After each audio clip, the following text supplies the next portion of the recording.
All right, Mr. Bernstein. Yes, there it is. Hey, everybody. It's Sunday, July 13th, and it's Tinderbox Meetup with Michael Becker. I am, as always, Mark Bernstein, the designer of Tinderbox. Uh, Once again, Summerfest is underway, so stop by artisanalsoftwarefestival.com and tell your friends, your neighbors, and everyone else you pass on the street. Here's Michael Becker. Hey, everybody. So typically our format is we go around the room and we have new people introduce ourselves. We've got a small group today. Nobody's new. We talk about projects and or themes. We don't have a theme today, so we'll just dig into our projects. And let's just jump right in. So Chuck, Steve, what do you guys got going on? And Mark, I'd love to know from you too. Are we getting closer to seeing the new view? Can you share some of it with us today? Might that be Another week or so. okay? Okay. So what do you got going on, Chuck? Uh, we're back to working on my house right now. And Just had is Tinderbox and your tools for thought helping you with that? in places, yes. In fact, I'm going to go start futzing around with one of the places that I used the diagram view for tracking all my electrical connections and the all the current transformers I have monitoring my electricity usage. Okay. And I just we installed geothermal heating and cooling and had a long run around with the contractor around, that we suspected and eventually proved that they had over rated at a higher capacity than what we needed. They'd given us a 6-ton unit for our first floor, which was about twice what we needed. And that caused problems, mostly very loud noise, because a 6-ton unit trying to push air through ductwork intended for a 3-ton unit was not particularly effective.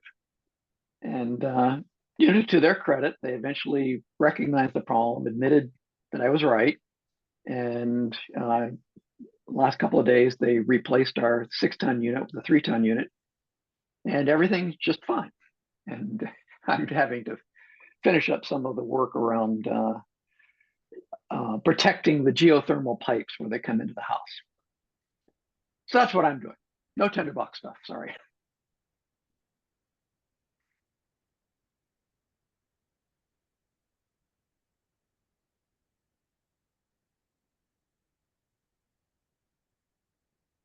You. So sorry, I was on mute. Steve, how about you? Similar to Chuck, last week we replaced a whole bunch of windows in the home. The original windows from 1969, they were like single pane, and now we have proper windows. So not a whole lot of tinderbox stuff specifically. As I've noted, when anybody asks me in this forum, it's like I use the most simplistic features within Tinderbox, and very happy that I can, and not sophisticated in any way. Pretty much, I use it as a way to create my to-do list for the week on a Sunday, and then for each of the calls that I have, underneath those, I outline sort of my thoughts, and if I'm leading that call, the topics that I want to cover. It's very basic sort of outlining and thinking through things and getting them down so that I can think a little bit more about them and enhance them as the time approaches for each of the calls. Nice. All right. If I could ask, what's your background behind the image? Oh, I think it's a tent in a desert, and I changed it for a call where I thought that might be fun, and I haven't changed it. So it's just inertia that it's there. But I thought it might be your personal bit of desert. No. Summer house. I'm not sure I would go to the desert in the summer, but fair enough. No, just a inertia. Haven't changed it for no good reason, because I haven't had a need to change it.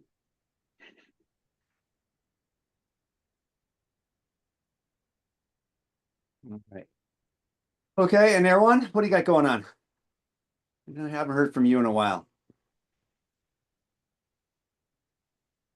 Maybe you can't hear us. And Bruce, long time no see. What happened? What's happening with you? Well, I'm in the middle of my summer program running it 6 days a week. So so that's what's been going on. We see 5-year-olds all the way up to 26-year-olds and take them to museums and comedy workshops, and all the while they're working on their behavior. And if I were a better Tinderboxer, I'd be collecting data using Tinderbox the entire time, but I'm just trying to stay above water. Got it. And Andy, haven't any new progress on your work? You're free to chat today. Good to see you. Okay. All right. I do have a question for you, Mr. Bernstein. It's a bit of a complicated one. Maybe you can help me walk it through, or all of you can. I'm having trouble. I've always had trouble with dates and times. And let me show you do you mind if we jump into this, everyone? And we'll just try to work this through. So last week we were talking about an attribution system that I've been trying to develop for myself. And I've turned off the volume right now because I'm getting this wicked cycling. But the issue I'm trying to do is I want the system to randomly grab one of the attributions that I have available and then reset the time so that it cycles every 90 minutes. Like randomly within a 90-minute window, it will trigger some kind of attribution. And you'll notice like right here, it's just constantly in this loop. And I'm having trouble figuring out how to set the date time conditions.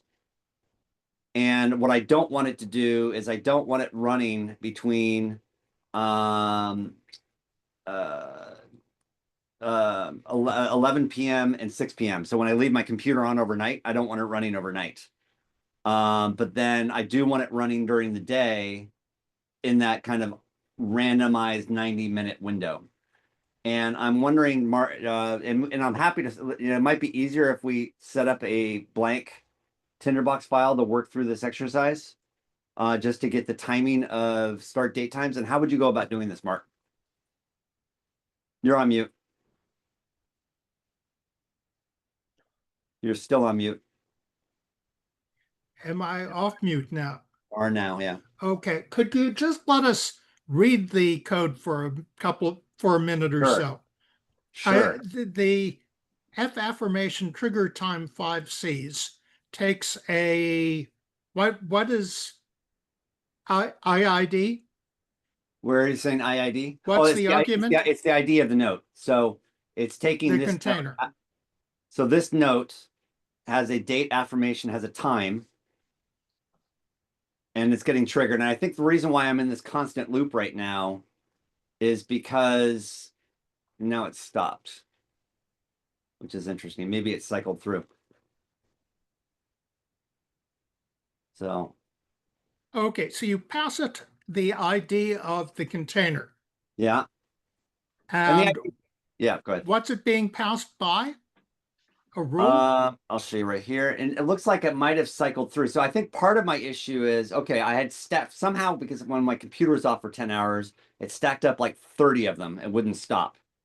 And so now it looks like it's okay. So my question then maybe my question is, how do I make sure that I can do some like count so it doesn't do more than 3 max at a given time? But let me show you the rule. So what it does is it basically grabs a random child from the affirmations list. It then triggers the affirmation time, and then this reset function is not applicable. So it's passing this folder's note to the function, and really the only really are the two kind of three attributes that matter is the date trigger that I want the affirmation to be triggered on, the affirmation itself, and the voice I want it to use. Okay, so every 5 seconds or so, Tinderbox comes along and says, pick a random affirmation, and it passes that to affirmation trigger time. Yeah. So this is going to get called on one child or another every 5 seconds. The collection will be, yes.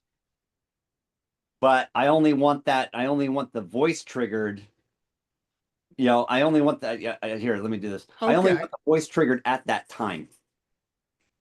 And the problem is if I leave my computer closed or on for any number of hours, just a ton of them stack up. So when I reopen my computer, Yes, I get like 30 in a row.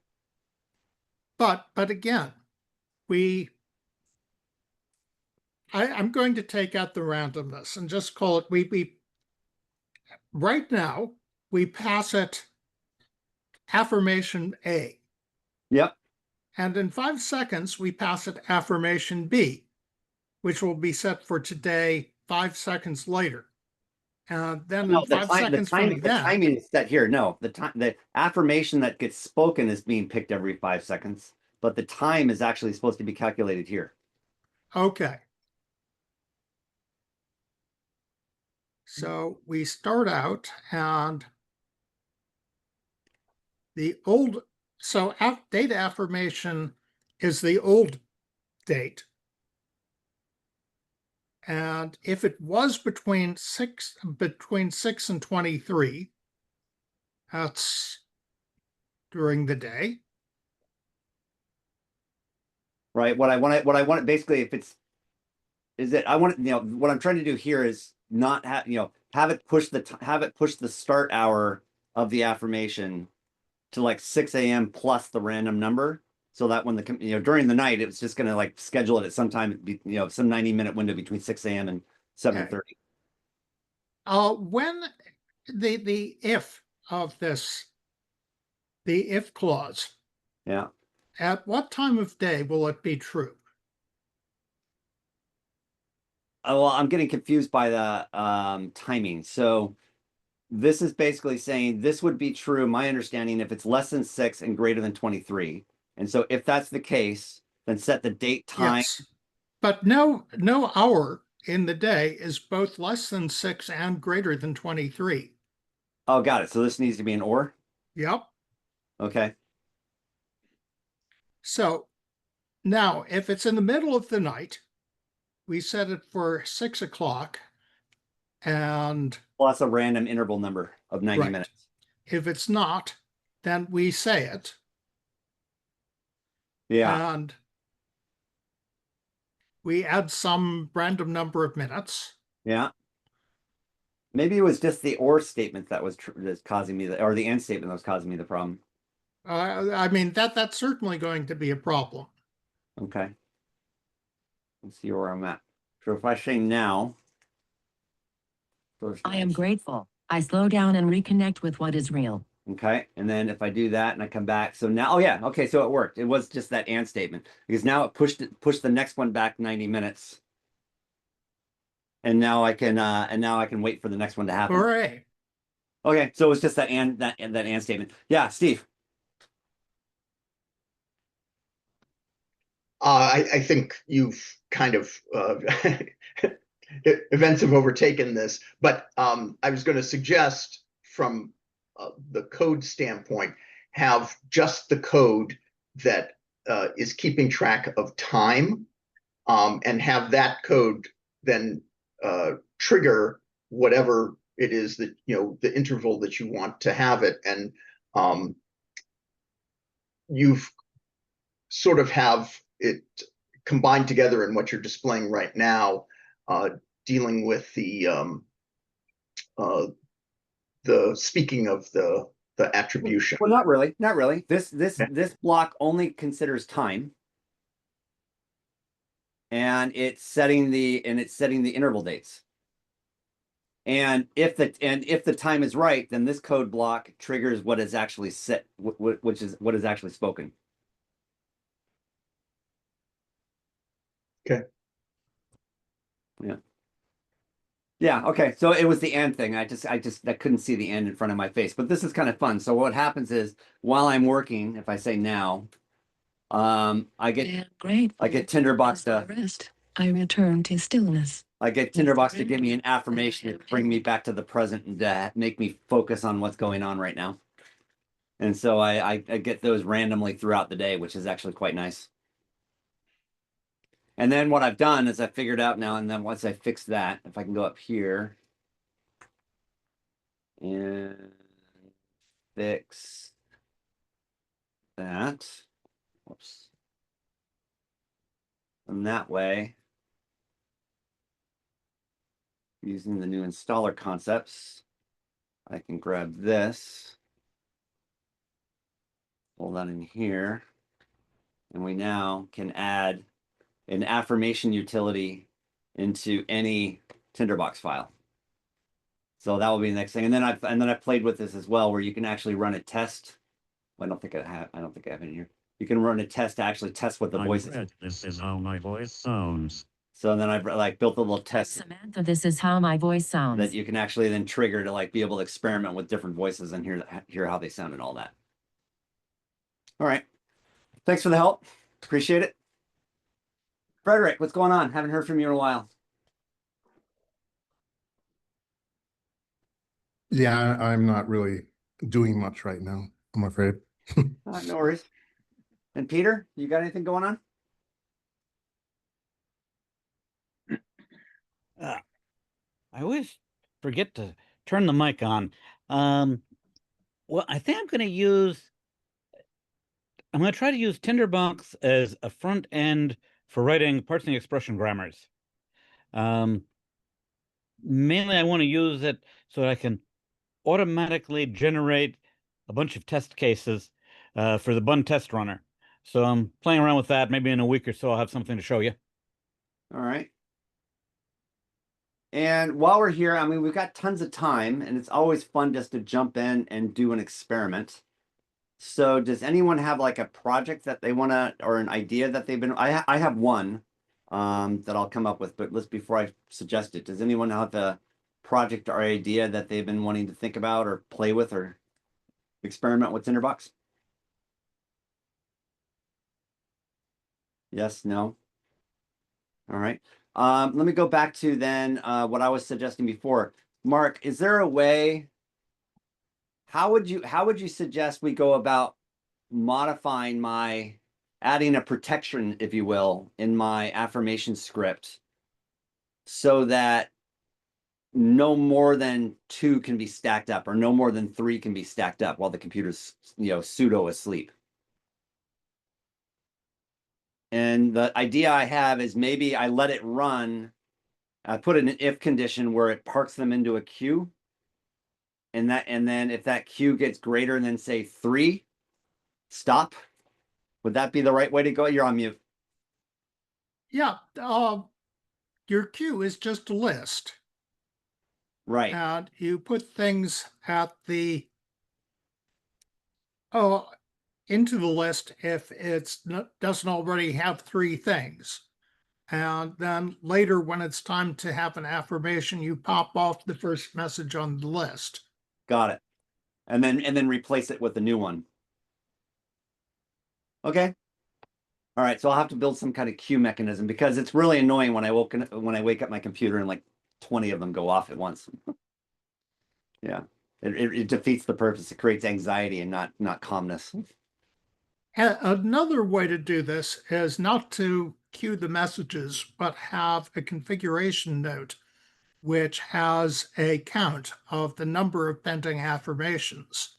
When affirmation is queued up, it increments the number, and when it's actually issued, it decrements the number. And if you want to if the number is above some threshold, you simply discard the pending affirmation. Okay, how would we do that? Can we play with that? Sure, make a but I- configuration note. Yeah, so Bruce has a question.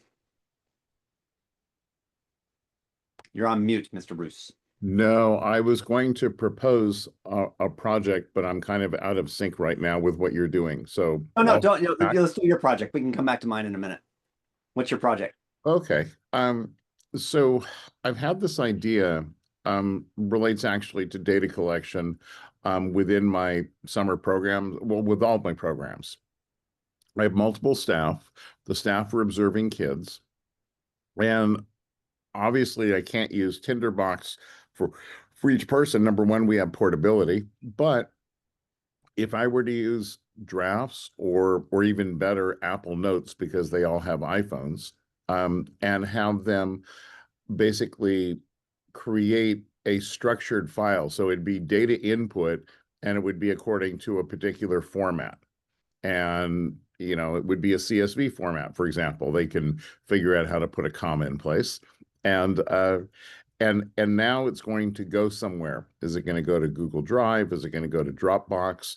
And Tinderbox is going to watch and or simply import this information each time, and then I'm going to use it for tracking and analysis. I have no good idea how to set that up. I can bring drafts into, I really prefer something they already have. So how would I go about doing that? My knee-jerk suggestion would be, because it's free, they can all use Obsidian. And you build yourself an Obsidian template that has properties. And so that way and then you can map those properties to your Tinderbox attributes. And then you have them all contributing to a common. Now, can they see each other's notes, or are all these individuals? Well, they would each, can they see each other's Do you want notes? a common vault? I for want a every- repository. I might generate the ability for them to see each other's notes, but that's not a requirement. They are data inputters. Right, but but again, so we'll have to think about it. But the idea would be you could have their vault all contribute, their vaults published into a common vault that you control, and they're using the Obsidian meeting template with the properties set up. And then that way, as they're filling out the properties, it's structured, it's clean, and you're going to get, then that's the cleanest way I could see getting, like expecting and relying on them to put a comma or a semicolon in the right place is never going to happen, right? Whereas when you put but even if they made an error, that would be so easy to clean up.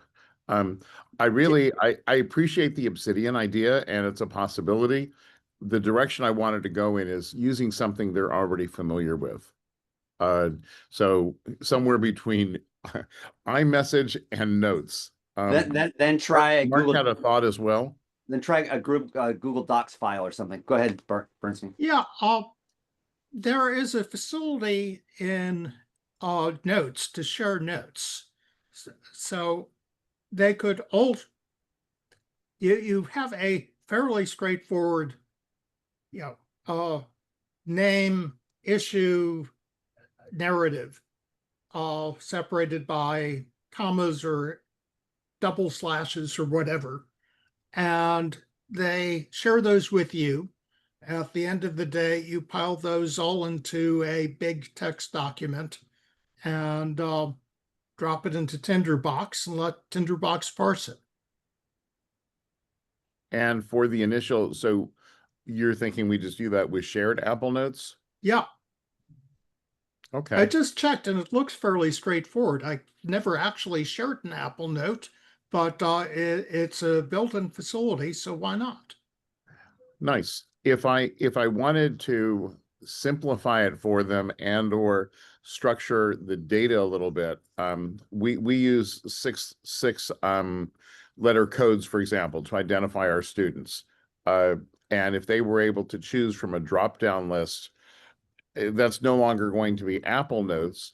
Is that what Obsidian would offer, Michael? Say it again. I missed it. if I wanted to have drop-down menus or I wanted to provide some data Yeah. structure, So the, is that what Obsidian would offer? properties would effectively give you drop down like capability. Yeah. Are there, I would assume you could also just leverage the autofill capabilities of notes to deal with that as well. If they start Yeah. entering in a couple, let's say couple of letters that represent an individual, that could pop up the name interesting. of the individual or something like that. And if I wanted to do that, Chuck, at a group level, you're just talking about the type and replace function, basically. Right. That could work. And if I wanted to, and they could even insert the commas with that. Yeah. If I wanted to have that with 8 different staff available, does that have to be set up then individually for each one of them, or can that be imported? Do you or anyone know? If it would require setting up, I wouldn't think it would be that hard. And my suspicion is it could probably be done by bringing in a template note of some sort, sharing a template note with them. I don't do that a lot, except my wife does it a great deal, and she shares these things with me. So I have a sense for how that works. And of course, some of the other benefits of simple notes is that it does include a checkbox facility, if I recall correctly. And it does allow you to check items off. So it's good for dealing with lists in addition to notes. And the other app that might be of interest, particularly with the newer releases from Apple that are coming out, is the Journal app, which currently runs only on the iPhones, but will soon be available on the other Apple ecosystem devices. And there, the issue that might be of interest to you is just security, because they've given a lot of thought to how they can maintain privacy for use of a private journal. But yet, I think there are also means for sharing those journals. So the other thing that just occurred to me, and I guess there isn't enough coffee to get me on board. I don't know why it hasn't occurred to me to just use the survey tool. For whatever reason, I hadn't thought about that. A survey tool just means they have a one-line URL. I've created the structure for them. It dumps into a CSV. And the nice thing about it is one of the survey systems that I use extensively is already HIPAA compliant, because that's always an issue, even though we've de-identified the data. Okay, you know what? I've got 3 solutions here to consider. This moves me along considerably. The next part, one issue, the one issue you might want to be cautious about relative to the survey issue is if that requires access to a website and you're off at sites where you may not have good connections, that could affect the ability of people to use it. So if you go to a zoo and there's no adequate cellular connection, or taking people on a bus trip and they can't get cellular connections, then that could affect the usability of it. Good point. Yeah, we run into that problem. We recently went to the Griffith Planetarium, and we know that we can't communicate with each other, so we use carrier pigeon instead, which means one of my staff runs back and forth. Well, this is really helpful. This moves me a step forward, and then I'll be back when I with this issue when I get on the other side of it. Thank you. Yep. All right. So, Mr. Bernstein, can we go back to how would we go about scheduling or developing that config scheduling thing? Okay, well, first you need a place to put the number. So I'd say inside the config container. All right. So let's say tbx config. All right. Inside it, make a note for affirmation. All right. And let's use my number. Yeah. Okay. No. So every time we make an affirmation, we're going to increase that. Yes. Okay. And it's fairly it's fairly clear how you go about doing that, but I'd encapsulate it in a function call anyway. Okay. So let's build ourselves a function call. Hang on. File hints. All right. Okay. Call it F counter. Ah. All right. Well, I would call this bump, Bunk. B-U-M-P. We're going to bump it up. All right. And I don't think we need to send it anything. No. And what we're going to do is my number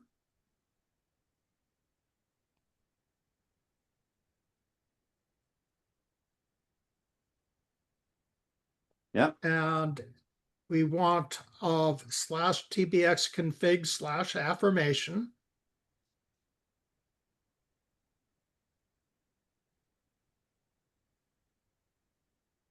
Okay. Too many Too many Fs. Fs. Got my Lisp. All right. Equal plus equal 1. Plus equal 1. Okay. Okay, and that does it. All right. And then how Okay. and how and when do we want to call that? And how do I make sure that it doesn't, what's the if condition to make sure it doesn't stack Well, up? we're going to need two more of these. One is one to decrement, fdec.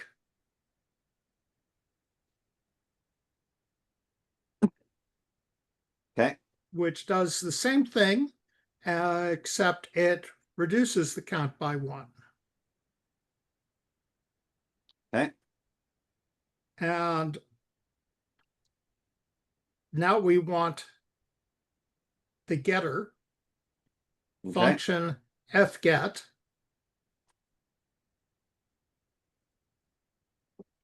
that returns my number of tbx config /affirmation. All right.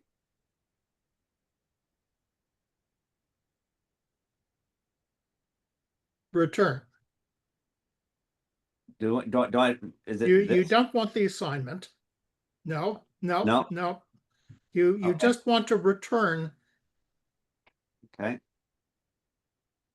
Ah. Return. Spell it right. That's right. That's right. Okay. Got it. Okay. So bump, dec, and get. Okay. So whenever you add an affirmation, you call bump. All right. That whenever you fulfill an affirmation, you call dec. Okay. And now what you want to do is if you're about to schedule an affirmation, you call get and see if it's too big. And if it's too big, you're not getting any more affirmations until you've worked off your debt. Got it. So No this, affirmations for you. right. So if we go here and we say this is bump function, do it in stamps, right? Okay. And then we can do it for the testing, we can just do a show, right? Show.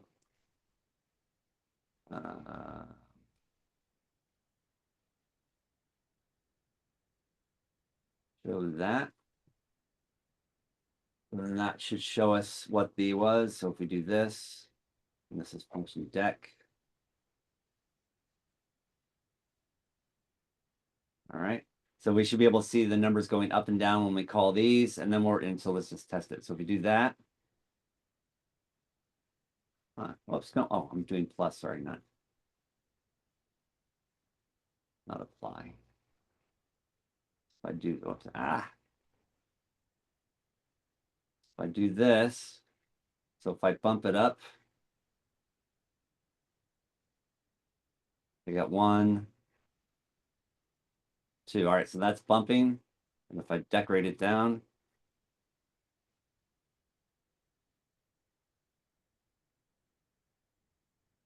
Okay, what did I, oh, I nuked it somehow. Okay, now we get one. Okay, so that's working. The bump and get's working.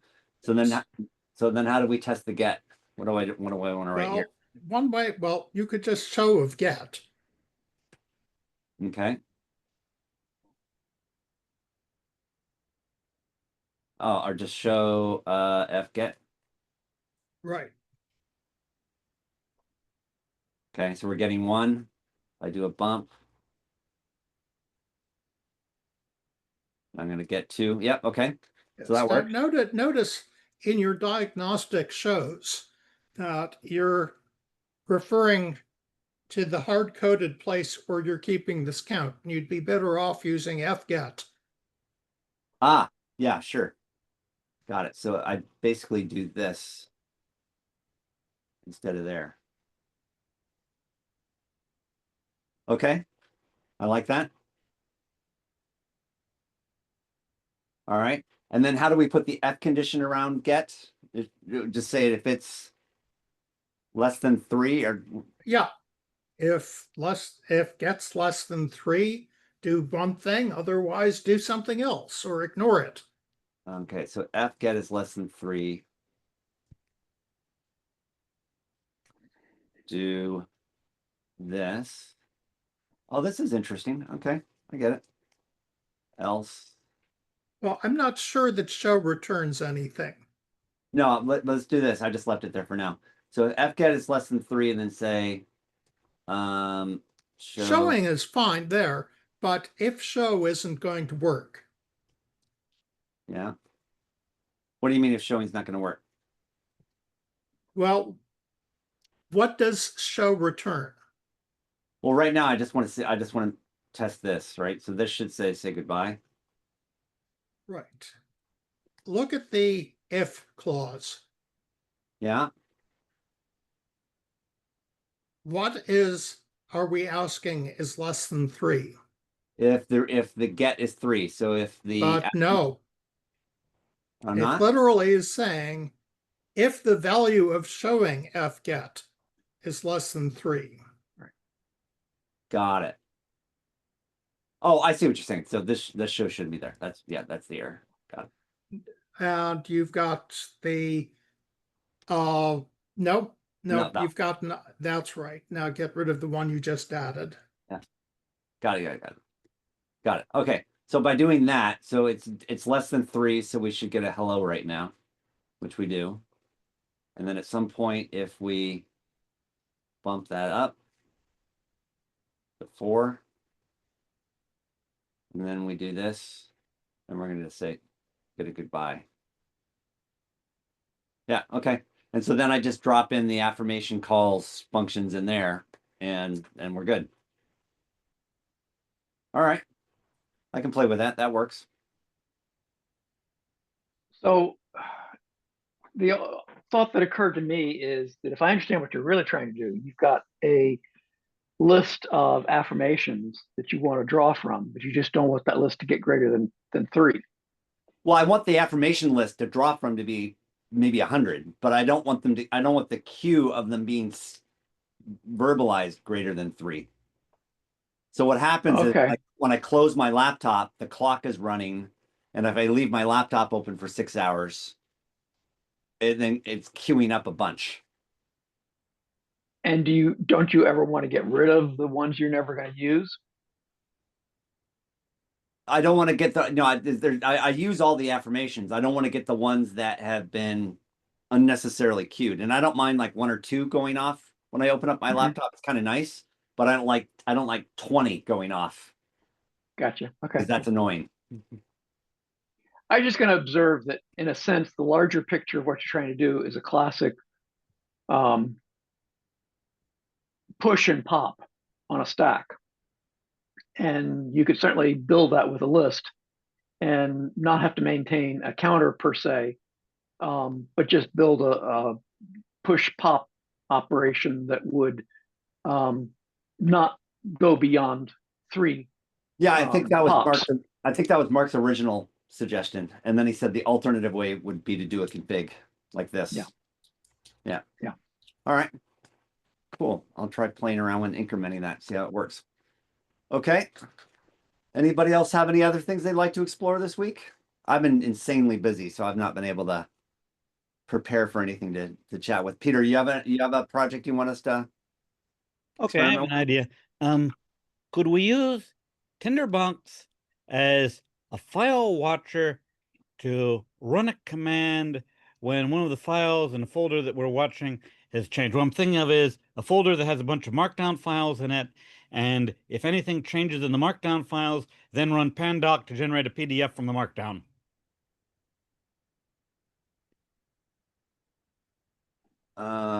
Okay, I just document the queue again. Say that again. Say that again. I got lost.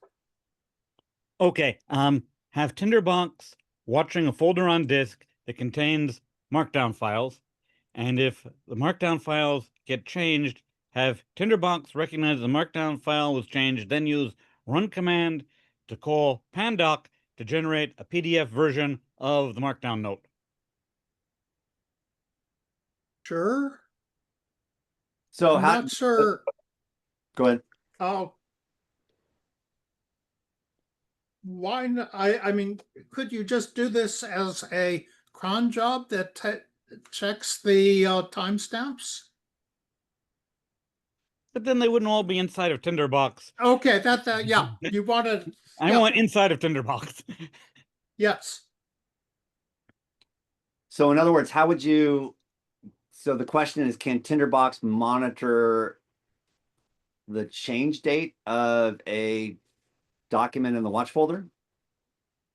Right, and then fire off the run command automatically for me. And then, of course, we'd want to be able to see the PDF that gets generated from the markdown file inside of Tinderbox. Okay. Well, you could, Couple. you Yeah. could, So the PDF you part. could certainly, I was just Go gonna ahead. say, you could certainly do an LS with time sorted or name sorted, but including the modified date time, and pull that in. Now you've got a list. You just process it with a Tinderbox to find anything which has been updated, and then invoke the run command against that file. So you'd have the list of files plus their modified dates. That's one run command using the ls command, and then process that list in Tinderbox, and then proceed to change or issue the run command for any file that has been updated.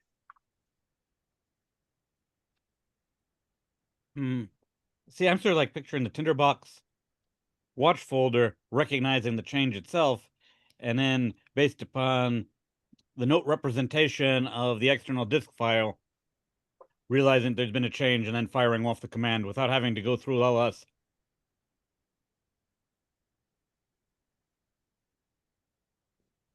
Well, I think you could use an edict. Okay, you've got a note that's in the watch file, and it's going to, well, someone is going to make a corresponding note with the PDF, right? So we've got Right. two notes. Pandoc will be creating the corresponding note that's the right, and formatted version of it. So what we will do, well, okay, two ways to do this. I think the right way to do this, yeah, we have the PDF note sits out on the side and it keeps track of its date. And if its date is behind the date of the last seen date in the watch file, it knows it needs to do an update. So it goes and does the pandoc on its brother in the watched folder and sets its text to be imported from the PDF. Updates its time. Oh, that sounds good. I think it can be done. You want to try it in real time? Share your screen? Not much.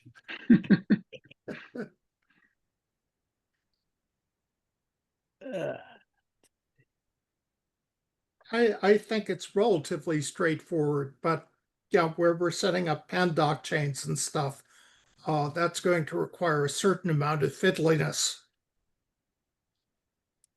Yeah, I mean, I'm not feeling that ambitious to try to live code it right now. Yeah, no worries. You could ask Claude to do it and then laugh when Claude doesn't do it right. Oh, could we go over the ways to use secondary notes to template commands that are going to be going through run command? That could be a good refresher. Okay. Expand a little bit on what you want to do here.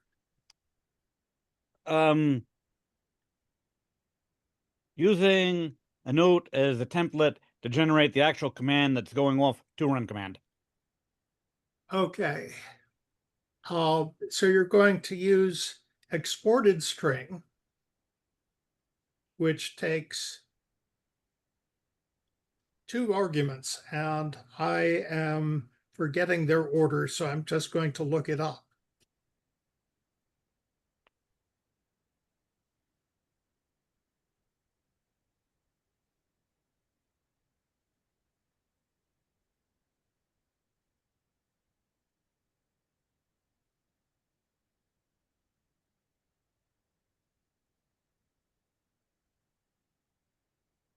While he's looking, Peter, are you just trying to, within Tinderbox, construct a string that you then pass to the run command to do specific thing based on context within your document? Right, a hairy string to be passed off to run command. That's generally, if you know how to construct that string, that's pretty straightforward. I do that all the time. I generate, based on a bunch of parameters, a run command and all of its associated parameters, and push it out and then pull the data back, as the standard output. I've always just constructed the string. I've never actually done it using the template mechanism. And I'd be careful using the template mechanism because it does things like entify some characters to avoid holes in HTML, and you don't want that to happen. Mm-hmm.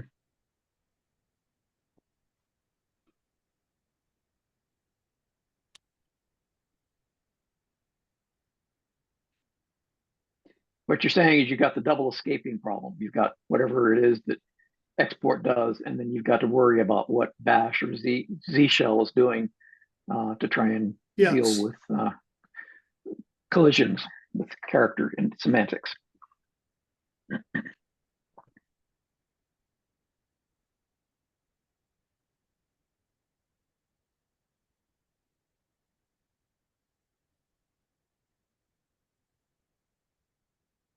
All right, Peter, do As a you proof of concept, something I do all the time is generate command strings and associate them with an SSH command because I really want them to go off to multiple network devices or servers or things like that. And I can have Tinderbox just run a sequence of those commands generated by data that is within the Tinderbox environment and pull all the data back and collect it into notes that are associated with what I'm trying to do. That's actually a fairly useful thing to do with Tinderbox. That's a little bit more elaborate than what I think you're probably getting at, but it's certainly very doable and quite repeatable.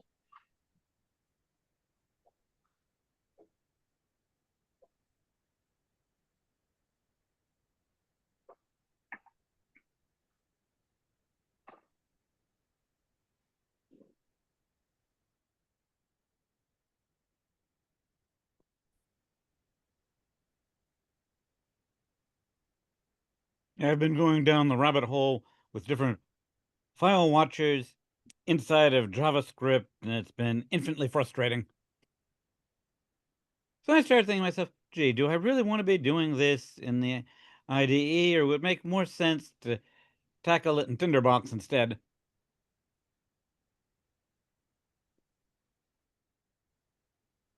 My sense is if you have the information that you're using to drive the data collection process within Tinderbox, then that would be the place to do it. If that data exists in some other context outside of Tinderbox, and you're just trying to generate a bunch of of commands to collect that data out, where it's the source of information you're using to drive the collection process is outside of Tinderbox. Then do it outside of Tinderbox, and then we'll let Tinderbox import the resulting text file or whatever. So I think it's a case of where does the information exist that you're trying to use to drive the process. If it's in Tinderbox, then do it in Tinderbox.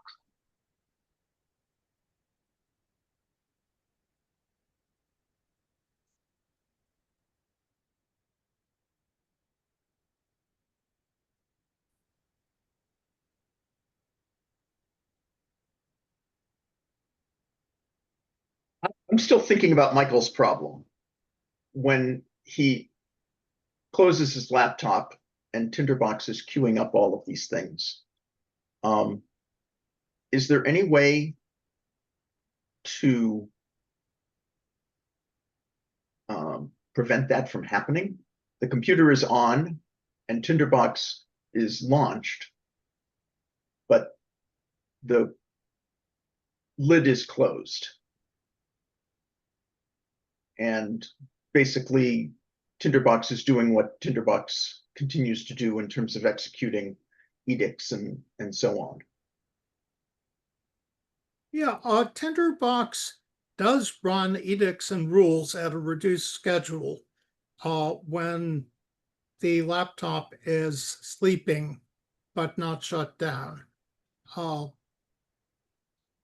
Jim Fallows had a problem at one point where Tinderbox woke up and today was a different day because of the dateline on a flight, which caused all sorts of hilarity. And but you would like to do some background processing in Tinderbox. It doesn't do it very often. And I think this case is just monitor how many you've queued up, either by maintaining a list or maintaining a counter, and have a policy. Either if you want to add one, you've got too many queued up, skip adding it, or if you've got too many queued up, add the new one and take the oldest one off of the queue.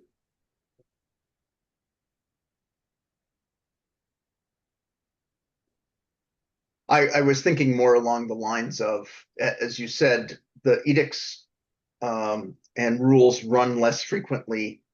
If you could detect that they were running less frequently, then don't do anything, because you're in sort of a sleep mode. Yeah, or detect that the laptop's sleeping. Exactly. Anyway, a different way to solve the problem.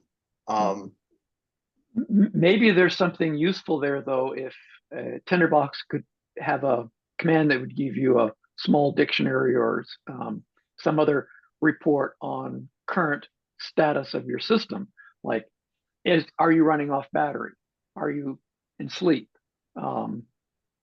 Is there a some other characteristic that might be worth monitoring when Tinderbox is running?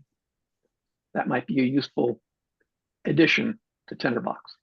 I mean, that would be the ideal scenario in my situation. If asleep, don't run the function. If not, run the function.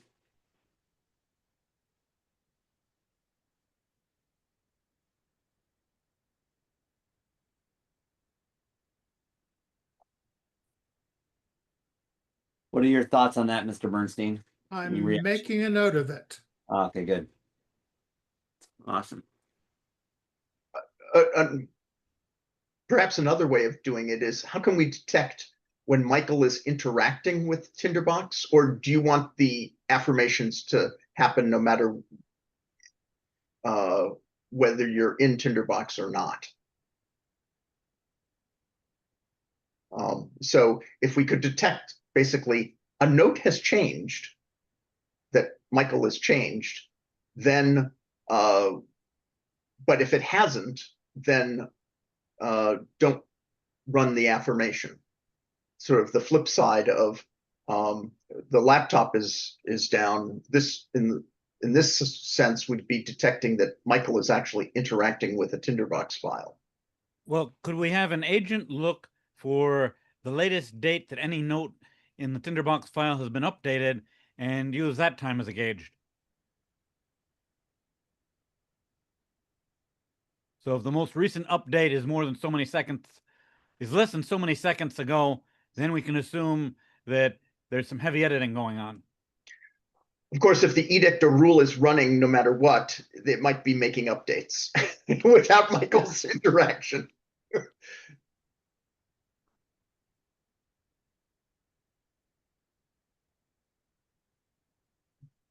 All right. Ways to solve the same problem. Yeah, it's good. It's interesting discussion. All Some right. of these Anybody else? things are hard to get at, but some of them are less hard to get at, and some of them we could get. I have no idea how to find out if you're running on battery, but surely by now that's information that's available. There is a run command that will tell you how to do that. There's a CLI command for checking battery status. Well, if that's the It's a case, lot of status information you get on your Mac from the command line. well, then why did we? I don't find much of a use for it. But if that's true, why would we need to ask Mark? We wouldn't even ask Mark to build an operator. We just use the command line ourselves for a run command. You could. I was thinking that for the broader community, that something like that, that was an obvious tool within Tinderbox might be useful. But again, there are other ways of getting at it. Yeah. All right, but let's see if there is. And one of the other problems is that sometimes those features change with different versions of Mac OS. So having it be a facility within Tinderbox that stays consistent might be useful. And just kick it to Mark to fix it when they change the operating system. Well, he's got to do a lot of that every time they change the operating system anyway. So he's already bought into that problem. Do you think Tinderbox for iPad will ever be a possibility? Possibility. It's a lot of work, and the economics at the moment stink. Yeah. If you think about MapView, it's really heavily optimized for a precision pointing device, and would require a lot of re-implementation to be usable with your finger. Or require use of a pencil. And actually, one of the things I'm always surprised is how many people use a mouse with an iPad, which is also very doable.